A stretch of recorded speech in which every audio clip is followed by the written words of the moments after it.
دنیا نه د طالبانو سختې غوږورې خبرې سته پکې. یوه له غوږورو خبرو نه دا ده وي په همدې کنعانینو کې یو سړی عوج ابن عنق نومېده.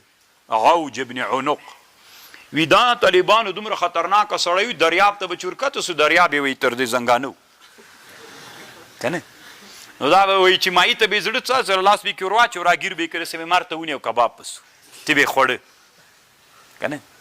نو دا طالبانو د عوج ابن عنق خبره مطلق غلط. امام سیوطي یو کتاب جوړ کړی الاوج فی خبر العوج. دروغ د طالبانو دا. روح المانی هم سیوطي ته طالبانو ډېر احترام لري د هغه له خبرې نه هغه کړی ده درانه بمونه پې غورځولي دا مطلق صحیح ده. یو غټ سړی و طالبانو خو دومره غټ خو نه و که نه عوج ابن عنق.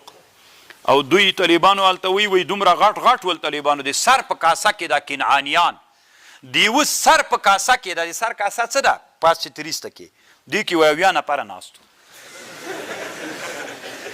دا دروغ دي. طالبانو روح المانی رد کړي دي دا خبر خو پوهېږئ که نه